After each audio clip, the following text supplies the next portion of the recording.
One of the keys to success in real estate is being able to maximize your productivity. The problem is most realtors don't really know what that means and what the key things involved to make it happen are. So today we're going to jump into one of my favorite topics, which is shattering your limits and understanding productivity for realtors. What's up guys, Lewi here. Today we're jumping into this topic because it's something that I speak to a lot of realtors about. And productivity is something that is sometimes misunderstood. There's a lot to it and there's a lot that really goes into it. Time management, task management, along with a lot of other things. But there are some main components that you need to understand to just maximize the fundamentals of productivity. Today we're going to jump into 4 topics that you need to understand and master to make sure that you get the most out of your day and the most out of your business. Our first one is understanding your peak hours.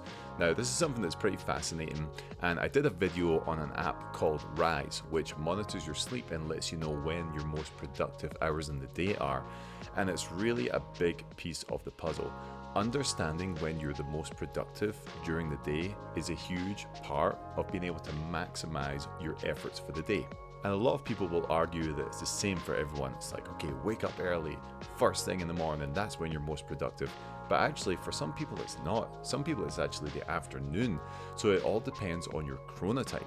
Chronotype is the natural inclination that your body has to rest or sleep at a certain time. So everyone's very different. Take for instance myself and my wife. For me, I wake up pretty early, about 5 a.m. every day, and I get through. I usually hit a bit of a slump around 2ish, 3ish. I need to take a break and then I can finish up the day.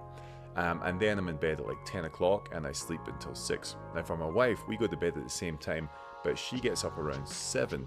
And then for her, she can start to get through the day and she has that same slump. So your goal here is to discover your prime time, discover when your focus is high and when it's low, when your energy is up here and when it drops off. Now you have to track this. It's a little bit of a chore to figure it out, but once you've done it, you've unlocked one of the secrets. So an app like Rise is really, really good. Or you can draw down your day on a piece of paper, planner, notepad, whatever that is, and you can just note how you're feeling, and you can go back and monitor that and see if there's any trends for the week.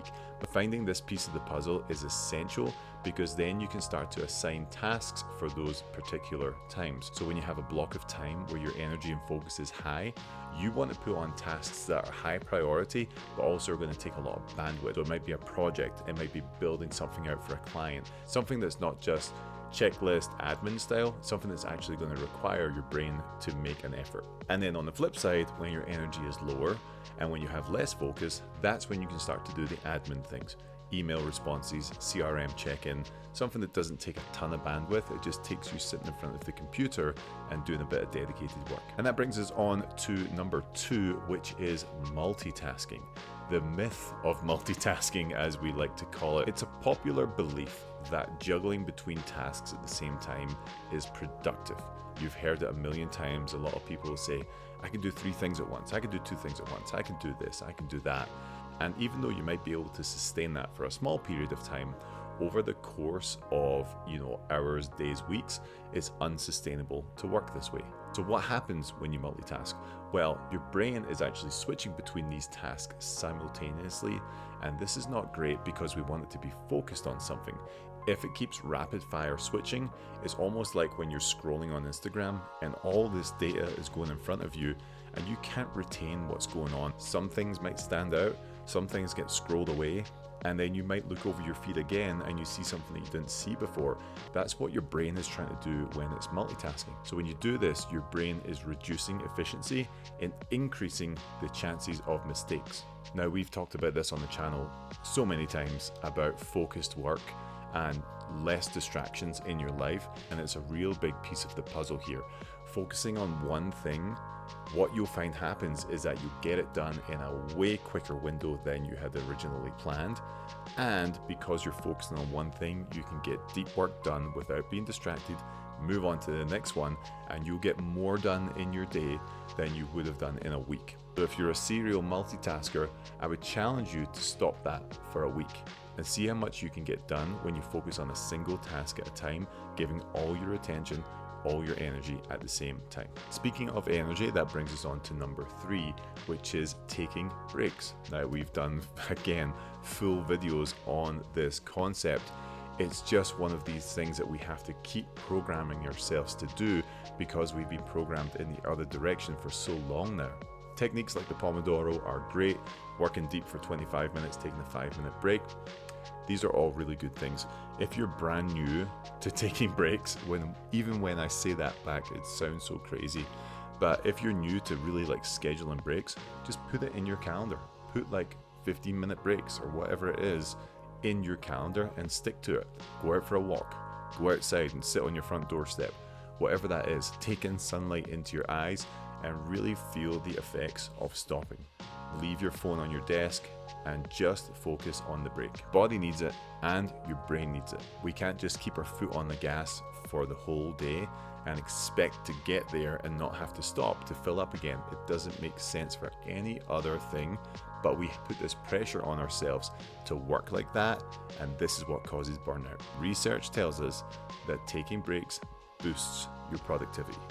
And the last one, guys, is a twofold. It is sleep and exercise. These two things combined fuel your body for the day, for your work, for everything you're trying to achieve. If your body is in sync, your brain will follow. So think about your computer. A lot of people actually make the mistake of just leaving your computer running forever and you just open it when you need it and close it, open it, close it. But that's not actually helping the computer. It needs to flush a lot of things. So whenever I'm done for the day, I actually shut my computer down and then start it up the next day. What this does is it flushes a bunch of information out of the computer and gives it a fresh start when it opens. I don't know the technicalities, alright, I'm not a computer guy, but I've been told to do this by multiple tech nerds that I know.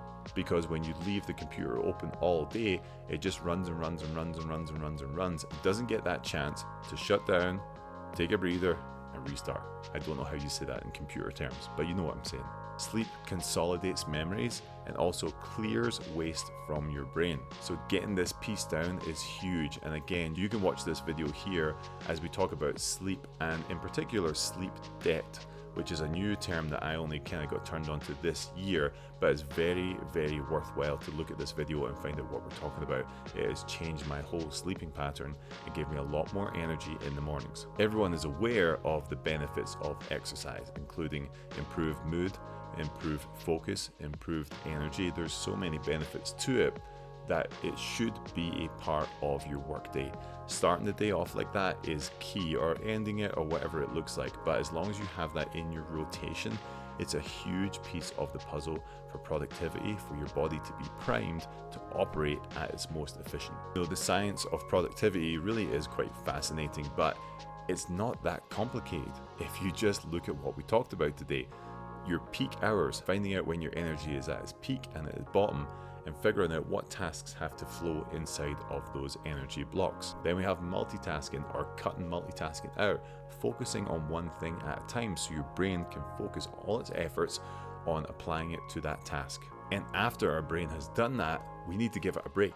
So step outside, take a break, leave your phone, and then at night, get a good night's sleep, and in the morning, get a workout in, go for a walk, do something physical that boosts your productivity. Found this video helpful, guys? You can like and subscribe to the channel. You can also subscribe to my weekly newsletter that goes out every Monday. There's a link below right here. Until then, stay productive, and I'll see you on the next one.